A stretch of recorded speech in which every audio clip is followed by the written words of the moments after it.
Hello, everybody. Welcome to this month's Brown Bag webinar, and I'm delighted to have two of my colleagues here with me today. Karen Martinson Fleming, who's our Chief Marketing Officer, and John Rooks, our Senior Research and Culture Advisor. So welcome, both of you, and take it away. Thank you, Holly. So we're going to start with a review of our agenda for today's discussion. We're going to start with presenter introductions, and then we're going to shift to a discussion laying the table for our conversation by an exploration of life cycle assessment, brief overview of what it is, and more importantly, why we do it. Then John and I are going to walk you through some case studies that will help to bring forward examples of how you can think about how to do LCA in a way that is really going to squeeze the most value out of that LCA. And then we're going to have time to do a summary and some Q&A. We encourage you as we go through this to submit your questions. We would love this to be as interactive of a session as possible. So starting with presenter introductions, a little bit about myself. I've been working in sustainable business for over 25 years, and I've had the incredible opportunity to be the brand steward for two of the leading brands in this space, including Stonyfield Farm and Seventh Generation. And in addition to that, I also have extensive teaching experience, teaching sustainable business, marketing, and entrepreneurship as a professor, and also through my role as the president of Harvard Business School's Green Alumni Association. I provide support for our clients with strategy, communications, new product development, materiality assessments, organizational culture and design, and basically those sorts of services that support the implementation of LCA. And then last but not least, I earned my MBA from Harvard University, and I received my bachelor's from Dartmouth College. And this past week, I was an invited participant at Harvard's Climate Action Week, which was a fascinating discussion, and I will have some tidbits from that to share as we go forward today. So now I'm going to pass it off to John to say a little bit about himself. Sure. Thanks, Karen. I have about 20 years experience in the sustainability consulting space. I've worked with 4 of the 5 Fortune 5 companies and a ton of startups, helping them understand the cultural context of sustainability within their organizations.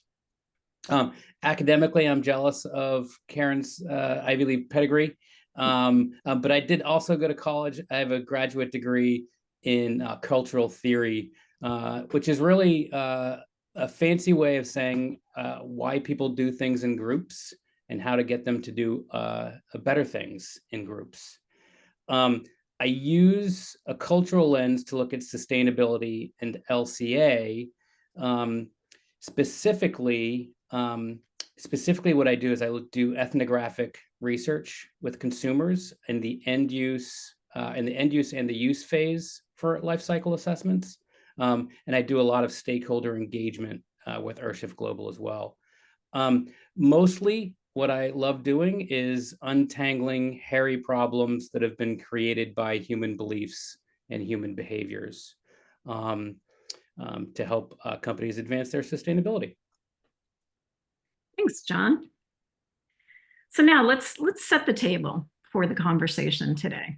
And what we're here gathered to talk about and explore together is, so we've done this LCA, or we're planning to do an LCA. How are we going to get the greatest amount of value from that LCA? We all know the amount of investment that is required to perform well-crafted LCA studies. And it's not just an investment of dollars or the money to pay for the life cycle assessment. It's also the investment of the time that it takes to do this assessment. And we know how time is precious. And it's urgent that we are moving forward with our LCA efforts as thoughtfully and as quickly as we can, because we're all here because we need to save the Earth. And the life cycle assessment methodology is designed to support us in those efforts, because as a scientific methodology, it allows us to walk through all of the stages in the product life cycle so that we understand what are the inputs, what are the outputs, and importantly, what are the hot spots in the impacts, and where are those flowing from within the studied system. And we want to understand this because our understanding and those insights that flow from the hotspots and the impacts then lead to actions. And it's the actions that are going to move the needle. It's the actions that are advancing the sustainability.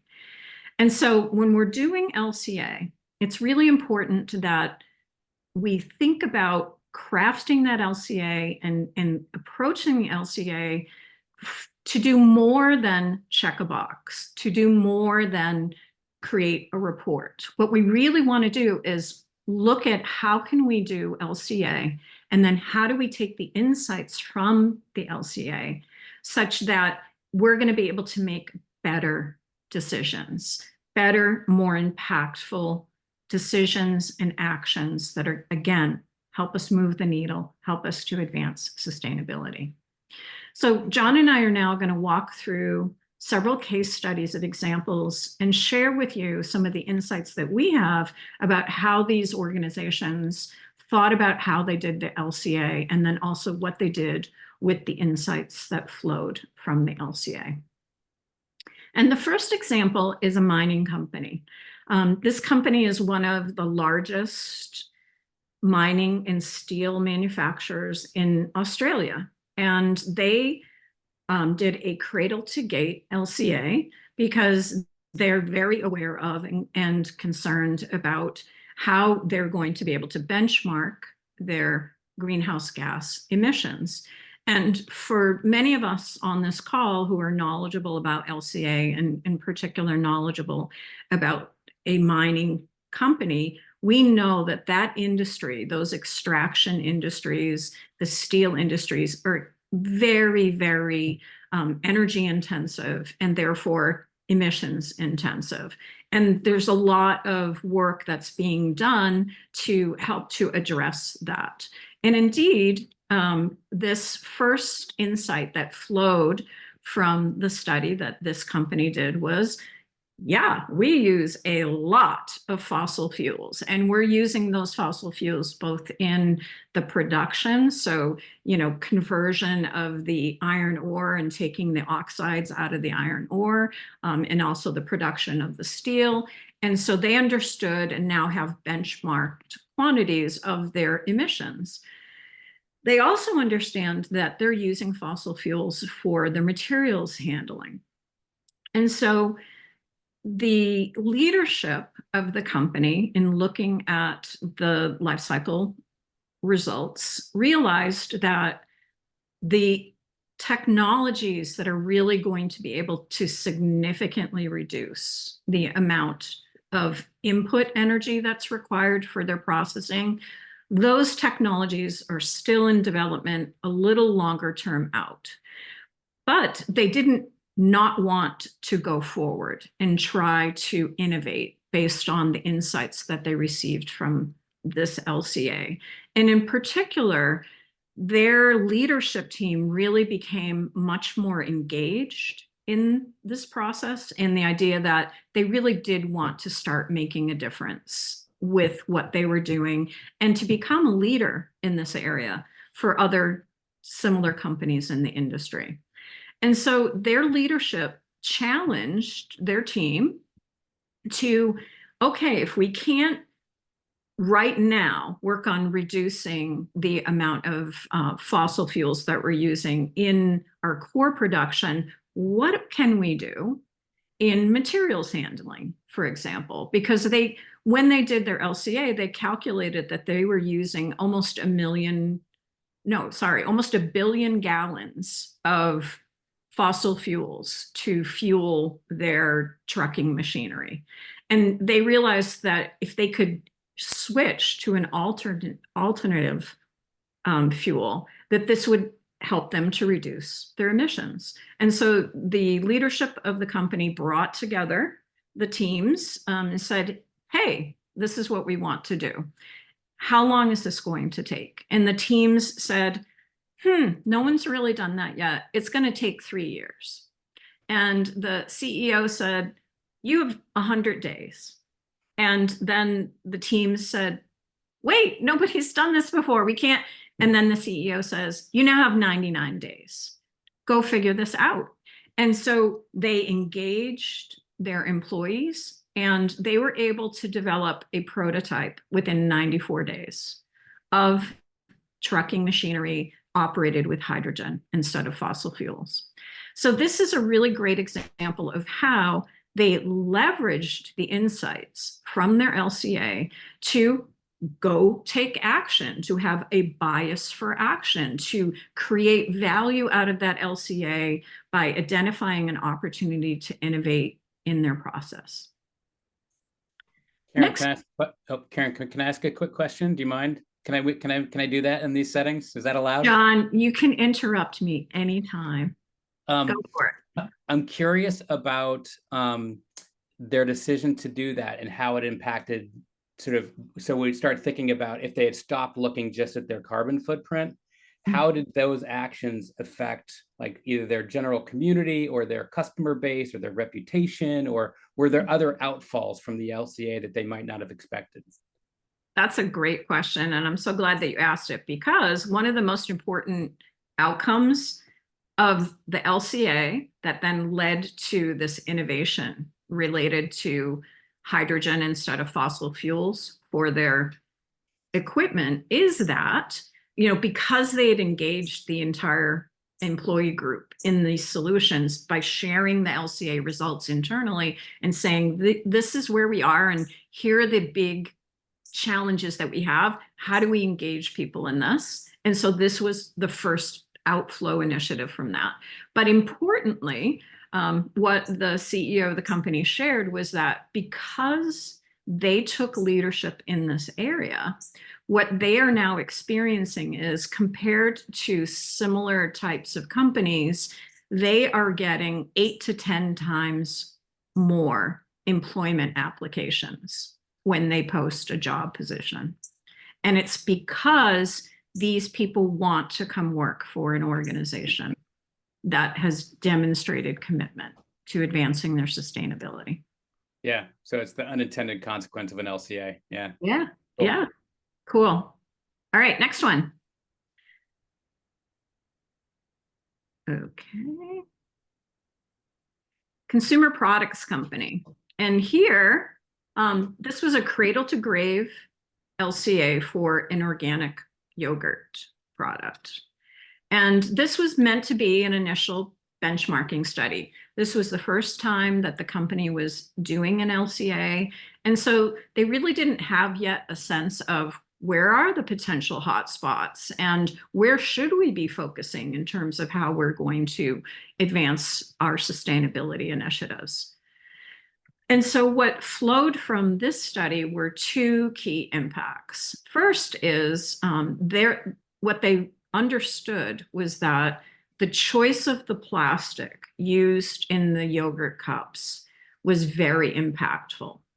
And so being thoughtful about which plastic to use in their cups would be a very important decision. The other impacts were from the methane from the cows. So cows burp, they pass gas. This is a meaningful contributor to overall methane emissions.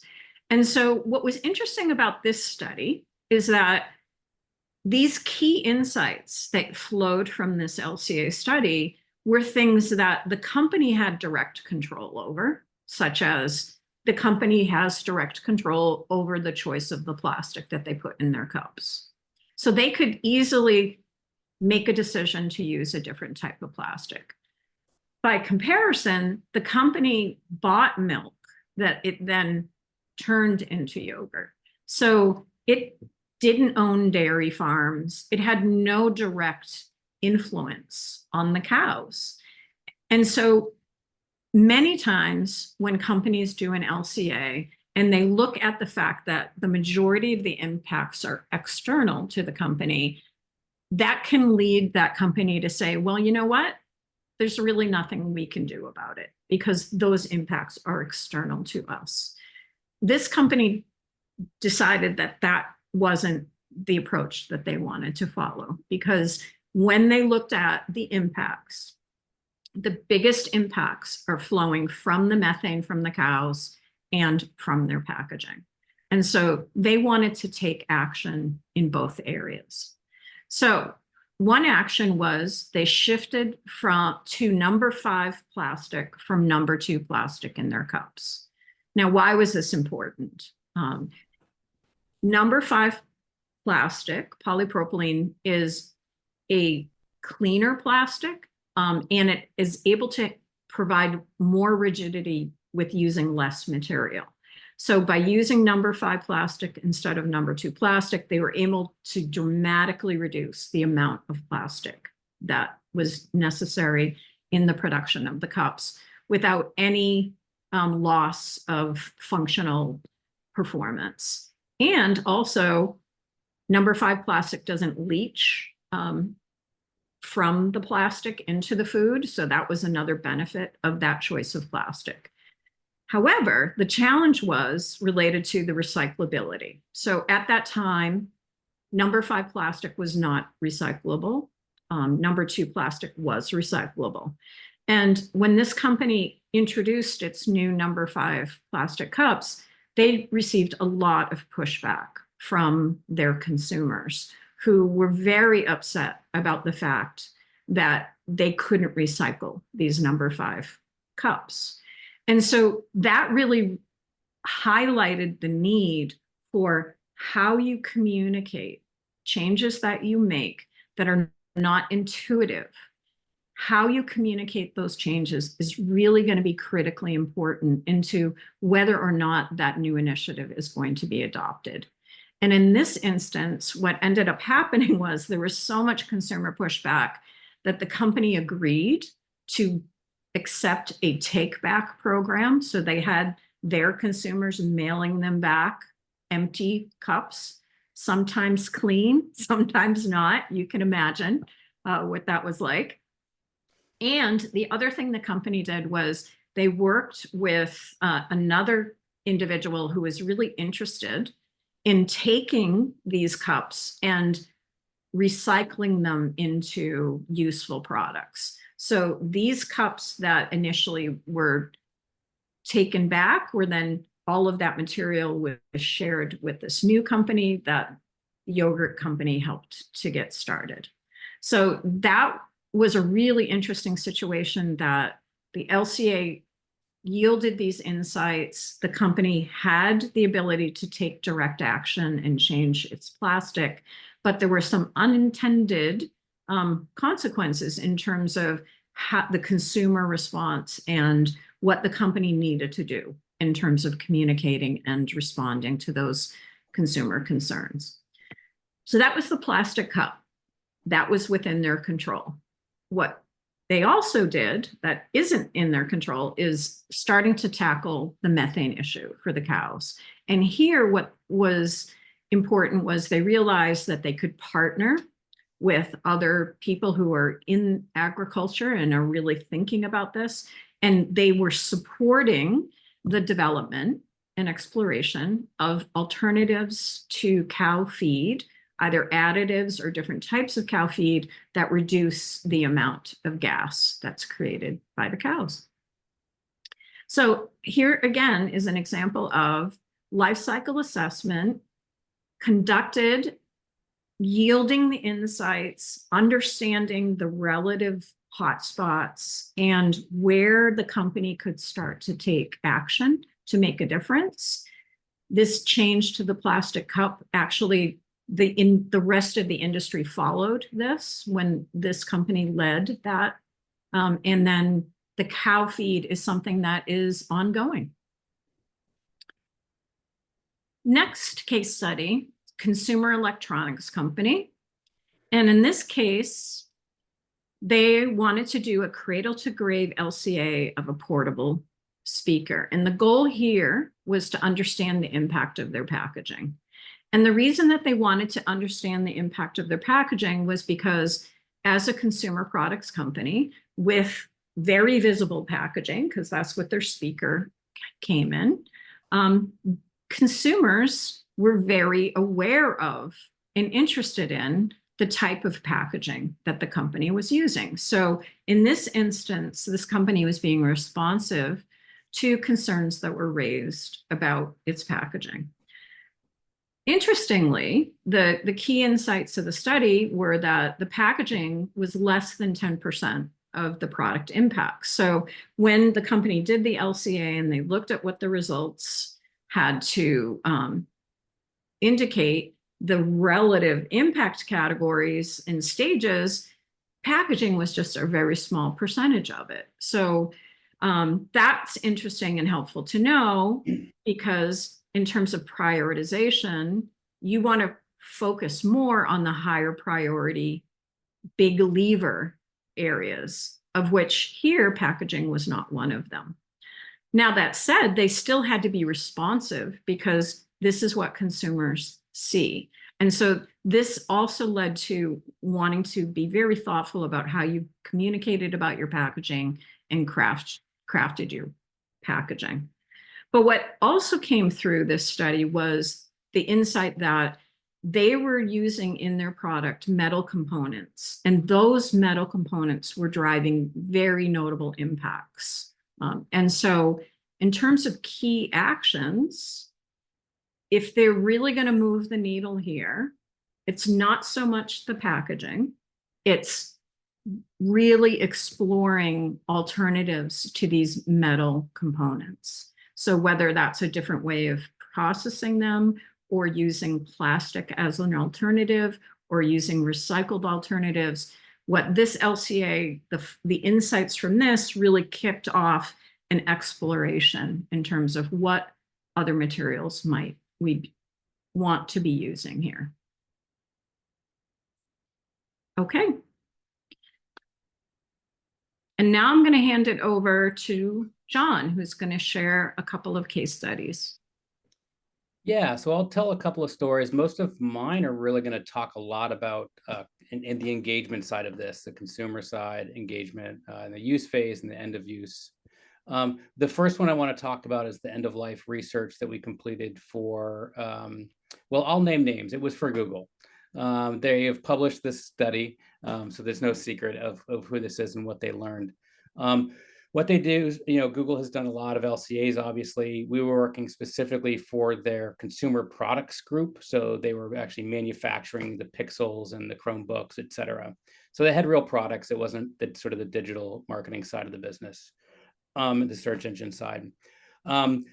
So the goal of the research here was to understand why consumers were not recycling their unused devices, and maybe more specifically, why they were hibernating these unused devices. This is a phrase that has come up when we did a language survey of this.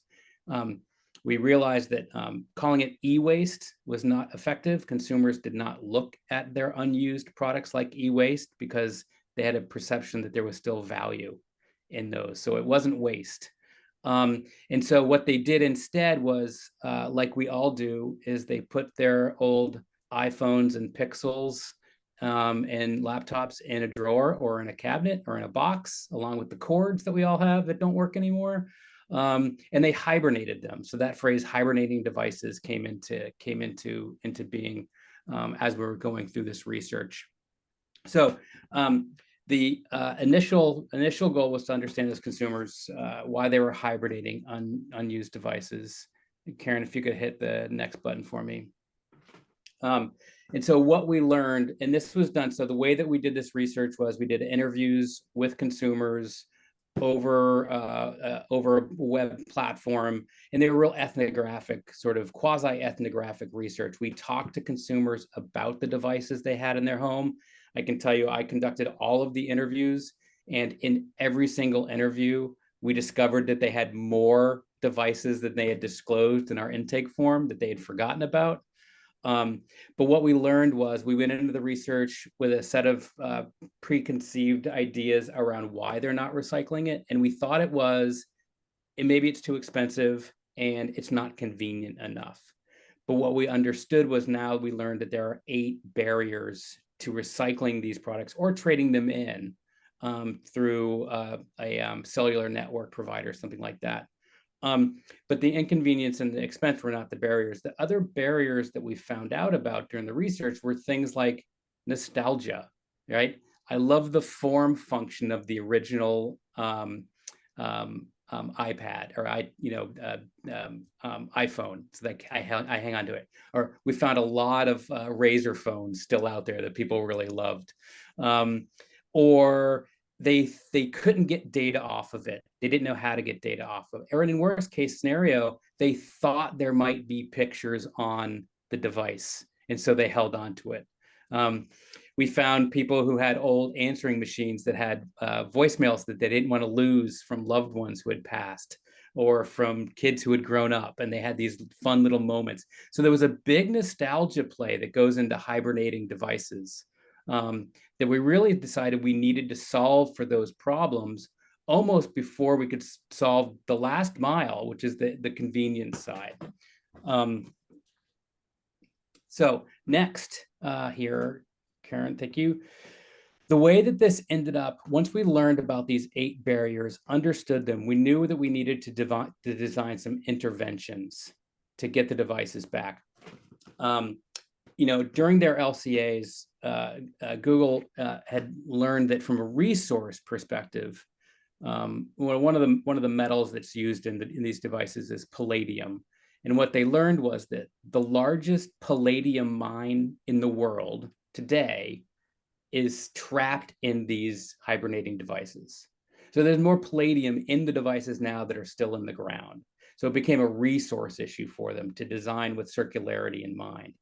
But what they had to do was get the devices out of the paws of consumers. And so we launched an industry collaborative to do this. This was a pilot in Denver. The sponsors of the pilot were Google, Apple, Amazon, Microsoft, and Dell. A rare collaboration, if ever, to have those 5 competitors trying to solve a problem that they all had. One of the conditions of this research, by the way, I'll note, is that we required Google to open source this research. This is why I can talk so openly about it today. So it was all published. All of our findings were published under a Creative Commons. So if you're in the consumer electronics industry, you should go to Google's website and dig around for this research project. But anyway, so the collaboration learned that solving that last mile of convenience was not going to do anything, because the pilot was, we had a company contracted to go to doorsteps and pick up unused devices. So the consumer would simply need to hop online, type in the devices they had, and give them their address. And a company would show up and literally just pick them up out of a brown paper bag on their doorstep. And we made it free. So we removed those 2 barriers. And then we were left to solve for all these other barriers when we realized that convenience and price didn't move the needle. So we know that these other barriers need to be solved for.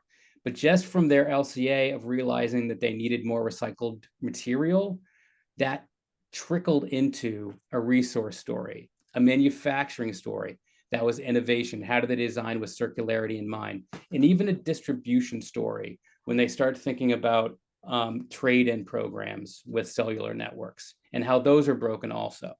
So there's some findings that coming out of this very simple research project.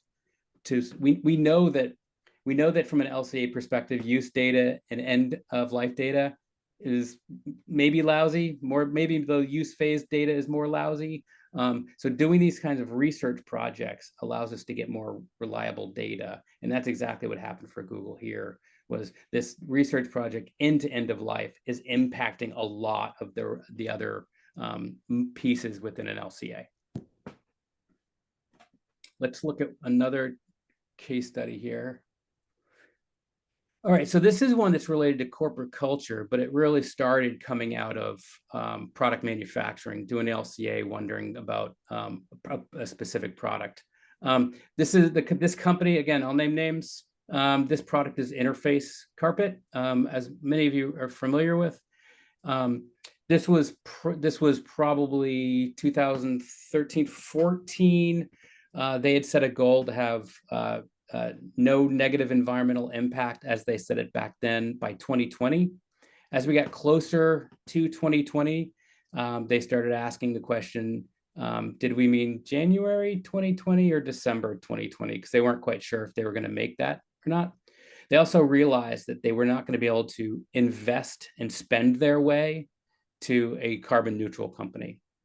So the inquiry, the first goals of this inquiry were to talk to employees, study them, and then empower them to help reach the sustainability goals. They knew that they had 3,000 employees and that they needed ideas out of those employees. And so what we were looking for in the study was friction points of why weren't employees sharing ideas, or where was their trouble or hotspots in their employee engagement and just their corporate culture. When we started this project, I, like many, thought Interface they had it all figured out, right? One of the most sustainable companies on the planet. Ray Anderson, the founder, famously kicked this off with a lot of pushback from the employees. Karen, if you can go to the next button for me. And so what we did was we designed this ethnographic research project where we brought a film crew around with us to all their facilities, most of their facilities. We went to Thailand, Ireland, Amsterdam, a couple in the States. So we went to a lot of their facilities with a camera crew, and we did interviews with the employees, asked them how we were doing, where they thought we were in relationship to meeting our sustainability goals. And we heard every answer from, I think we're 10% of the way there to we're 99% of the way there. So they clearly weren't communicating what they were learning about sustainability. And then we also did ideation workshops. Let's come up with new ideas that we haven't thought of at each of the facilities with all the employees. And this was really across the board for facilities. We work with everybody from the purchasing department to the folks that work the third shift running the tufting machine to the HR group. Sadly, in the middle of this project, Ray Anderson passed. And there was a real serious question in the company about who was the next Ray. Where was that leadership voice going to come from when it comes to sustainability?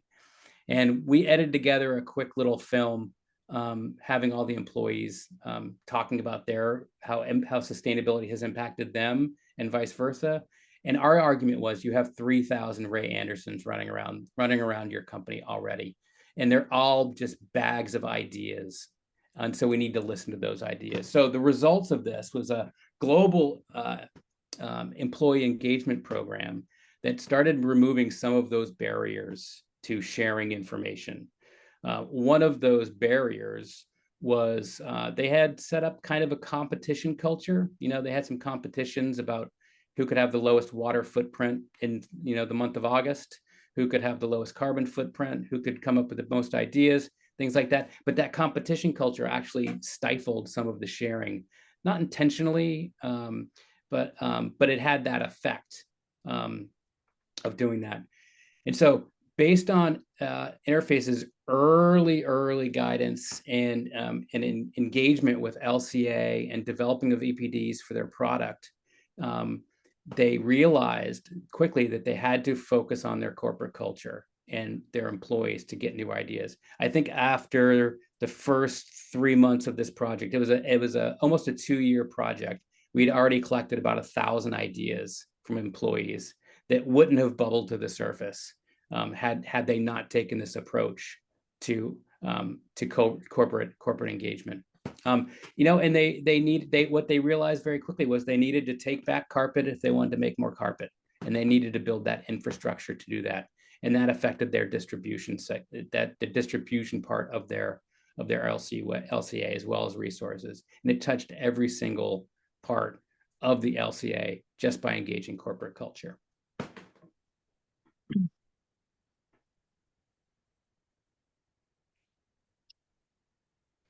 So when we start thinking about how do we maximize, we just had 5 or so case studies to do this, and we'll touch on some of the hot points here. The first is go beyond carbon, right? So it's not just greenhouse gases that we need to be worried about. And I think apologies to all the analysts at Earthshift Global, but adding more impact categories can often be a few clicks of a button. I know it's probably more complicated than that, but I oversimplify things. But it's not that hard to look at additional impact categories and go beyond carbon. And oftentimes, if you start a project saying, we're going to look for carbon impact, all of your solutions will be related to carbon impact, right? But if you if you broaden out the scope of it, you're going to have more ideas and better ways to look at new things to look at as ways to impact. And these things can all get connected.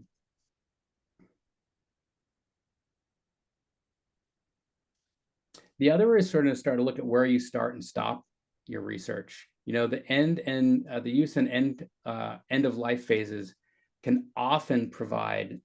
They're often the most impactful, so they have the highest impact. You know, we've all heard famously the Levi's story, where when Levi's did their LCA and they realized that the use phase, washing jeans, was the highest impact. And I think their CEO went on 8 years ago and is still on this PR tour trying to make not washing your jeans cool, right? So that was the interaction, and that was the result of that. And they would have only learned that by broadening out their LCA to look at what was more impactful.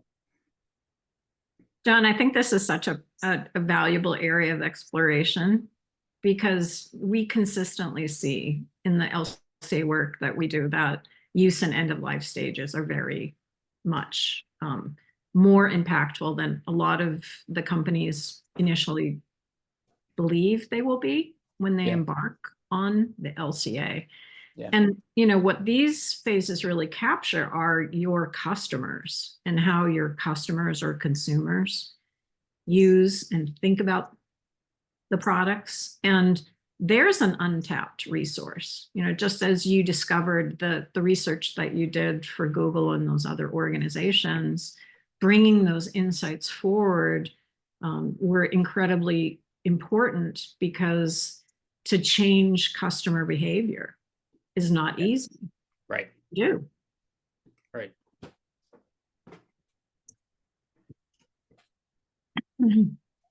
Karen, you want to take this one? Sure.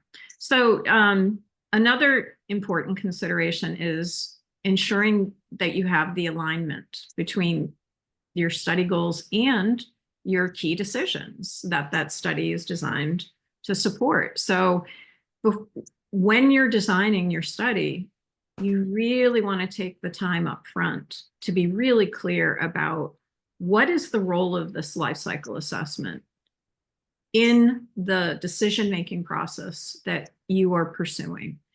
And how can we craft that LCA in a way that it's going to be more likely to yield the insights that are going to be most meaningful to us? And so we develop hypotheses before we even design a study.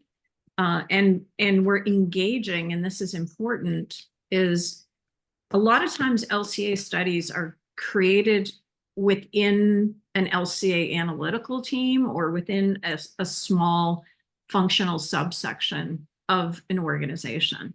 And that makes sense, because those are the people that have those skill sets, and they're the ones who are tasked with coming up with the insights. What is a missed opportunity in that situation is to have broader engagement in the organization. And here, obviously, because of my background in business, sustainable business, I want to always ensure that you've got some sort of business mind in the room when you're thinking about LCA and how are we going to apply these LCA initiatives. And that's just one example. So having a more inclusive process can really yield a lot of valuable insights that can help you strengthen your study. It'll help you be more strategic, and also importantly, it can help you to identify additional scenarios that are worth exploring, and areas that you might not have initially explored, because when you first engaged in the LCA, you had certain assumptions about what the findings would be. And yet, as you engaged in the process, what you learned is that there were a lot of new insights that weren't initially clearly available.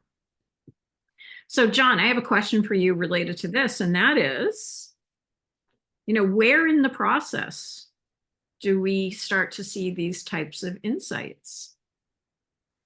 Yeah. One of the interesting things that's going on, I think, in LCA right now is with new technologies and software platforms coming online is the ability to do LCAs, to actually do the LCA earlier in the process, right? So oftentimes we have a finished product and we do it, then we do an LCA. Maybe we've done some simple calculations about what's a more environmentally preferred product or material. But now with new concepts like under specification being more popularized in LCA, you can actually do an LCA, start LCAs earlier in the design process. So I think that you can start to gain some of these broader, I sort of think about it as like a broader lens on the LCA. I think you can start to see them earlier in the product design process rather than waiting till the product design is done and even been in the market for some time. So consumer research is also going to be a great way to do this earlier in the process. So I think it's really about how soon we can do an LCA or start to get LCA data pulled together in the product design process is really one of the new innovations that's happening. So we're seeing these insights to be gleaned earlier and earlier in product design and product ideation. Yeah, and I love that. And I think part of also what that allows is earlier iteration. So, by making the LCA a more iterative process, you're able to make assumptions, get insights, and then based on those insights, tweak or develop additional scenarios that you want to explore further. And that is what spirals up the thinking and the identification of new opportunities. Yeah.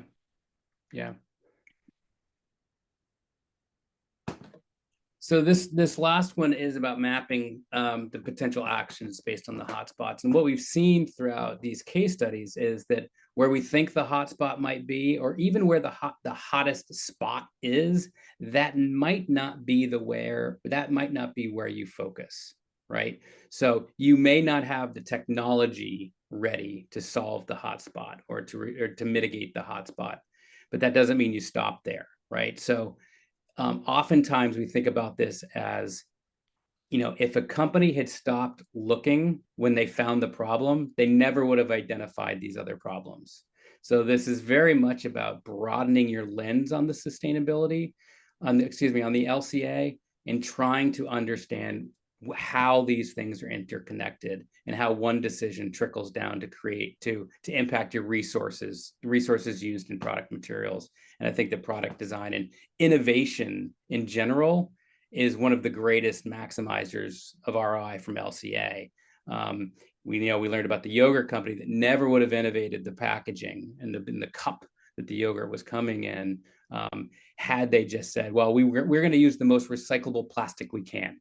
Right. So it created a new opportunity for them to be market leaders and then have everyone follow on. So that's a huge opportunity when we think about the impacts of LCA and the impacts of the products that we're designing. Awesome. And actually, we do have one more. Yeah. Point. Yeah. So, this is my soapbox every day, right? Is employee engagement and trying to get employees involved.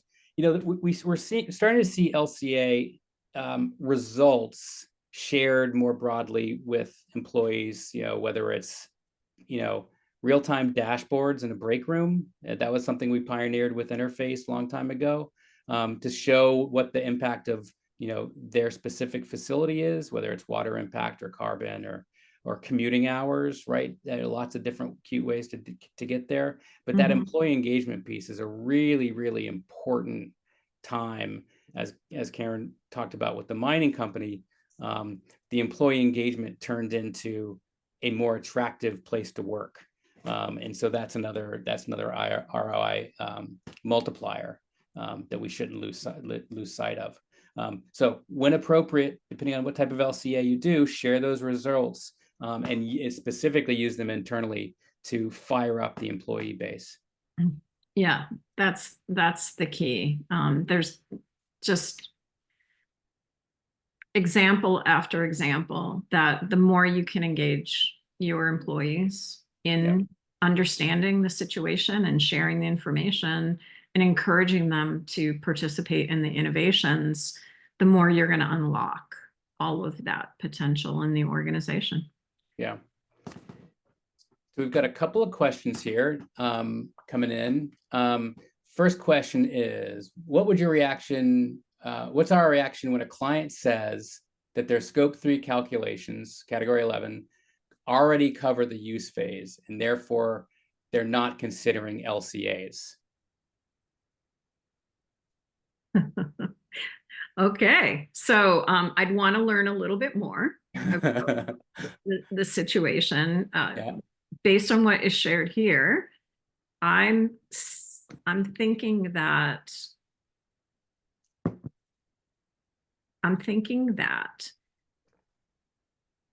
a client is saying, why do I need to do LCA? I already understand that my use phase is this, and it includes scope 1, 2, and 3 emissions.